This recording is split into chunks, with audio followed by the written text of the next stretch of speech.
They thought they'd picked an easy target, a store clerk working late at night. But when they tried to rob him, they realized too late that he wasn't just any clerk. He was a former boxing champion, and they were about to pay the price. It was a quiet night at the corner store, with most people at home winding down for the day. But for Samuel, the store clerk, it was business as usual, until a group of masked robbers stormed in, demanding money. What they didn't know, Samuel wasn't just a clerk, he was a former professional boxer who knew how to defend himself. What happened next shocked everyone. Samuel was known in the neighborhood as the friendly guy behind the counter at the local convenience store. Few people knew about his past as a professional middleweight boxer. With a record of 25 wins and only 3 losses. After retiring from the sport, he had chosen a quieter life, working at the family-owned store to make ends meet. One rainy evening, as Samuel was restocking shelves in the dimly lit store, the sound of the door slamming open cut through the steady drumming of rain on the roof. 3 masked men stormed in, their faces hidden but their intentions clear. One wielded a bat, his knuckles white as he gripped it tightly. Another clutched a knife, its blade catching the flickering fluorescent light. The third, clearly the leader, waved a gun wildly as he barked orders. "Hands up! Empty the register!" the leader shouted, his voice sharp with desperation, the gun shaking in his grasp. Samuel froze for a moment, his hands rising slowly. He wasn't a stranger to danger. Years of training had taught him how to handle tense situations like this. His sharp eyes took in every detail, the Batman's angry, jerky movements, the knife holder's darting eyes, and, most importantly, the way the leader's hand trembled as he tried to keep control. "All right, calm down," Samuel said, his tone steady, almost soothing.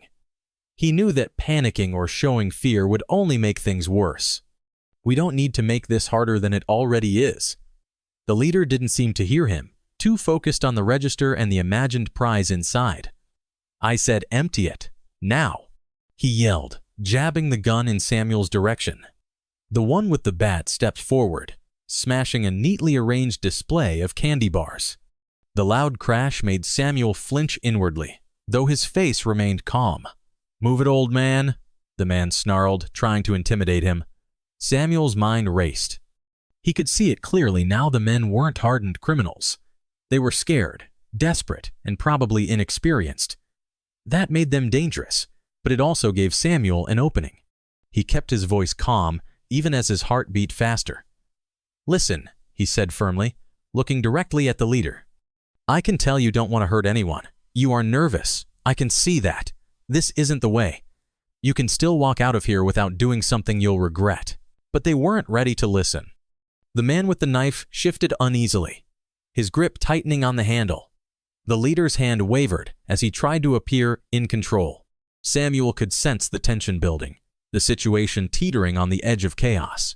He knew he had only seconds to act before things spiraled out of control. As the man with the gun stepped closer, Samuel's mind sharpened, every instinct on high alert.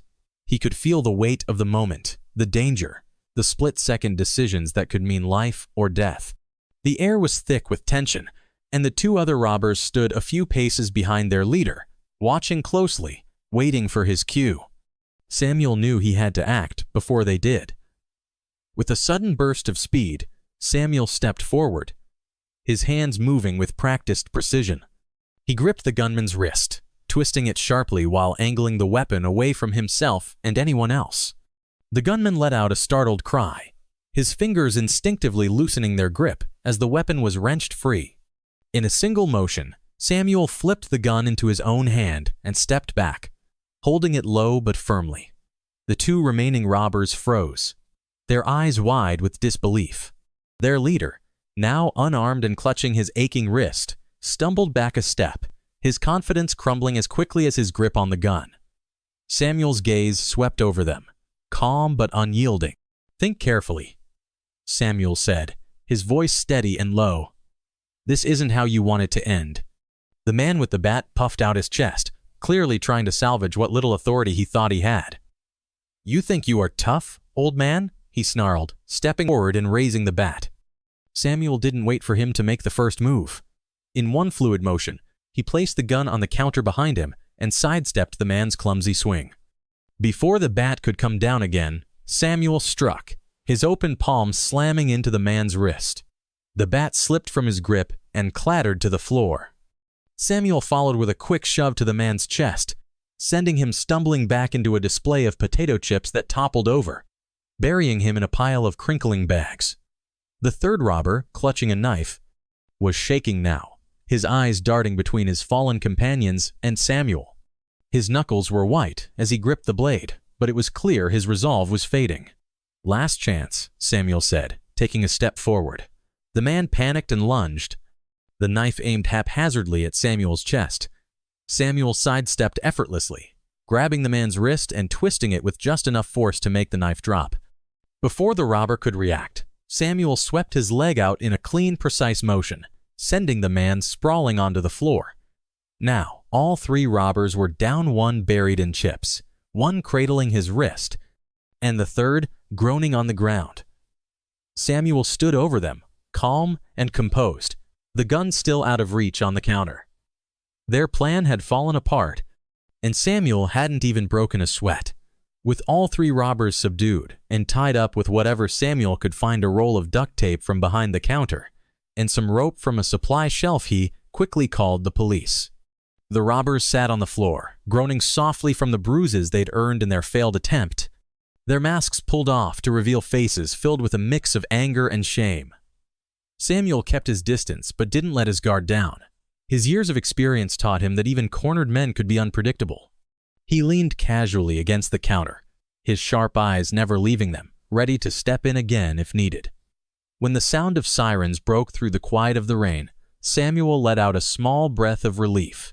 Moments later, two officers burst through the door, guns drawn, scanning the room. Their expressions shifted from intense focus to outright surprise as they took in the scene: three subdued men, taped and tied, and a calm, unshaken Samuel standing nearby. One of the officers, a younger man with a boyish face, suddenly froze, his eyes widening in recognition. "Wait a second," he said, lowering his weapon. "Are you Samuel the Hurricane Grant?" Samuel raised an eyebrow and let out a soft chuckle. "That's me," he admitted. "But that was a long time ago." The officer grinned, his excitement breaking through the otherwise tense atmosphere. "Man, I grew up watching your fights with my dad. You were a legend in the ring." Samuel shook his head, smiling modestly. "Well, tonight, I wasn't in the ring, just protecting the store." The older officer smirked, glancing at the tied-up robbers. "Looks like you've still got it, Hurricane." They didn't stand a chance. Samuel shrugged, his smile fading slightly as he gestured toward the robbers. "They're just kids who made a bad decision. Hopefully, this will teach them a lesson before they make an even worse one." The officers exchanged glances, nodding in agreement. While they moved to secure the robbers and read them their rights, Samuel leaned back, watching quietly.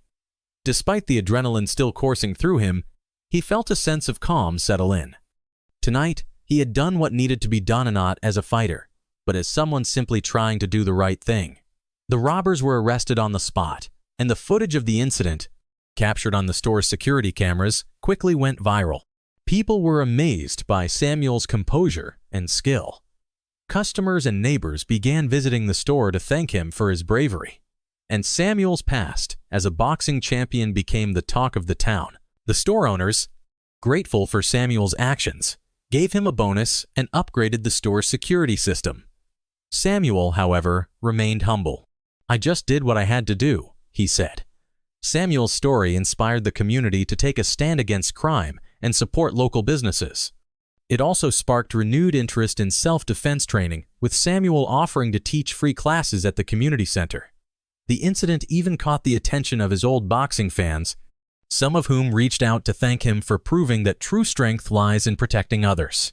This story reminds us that courage and skill, when combined with composure, can turn the tide in even the most dangerous situations.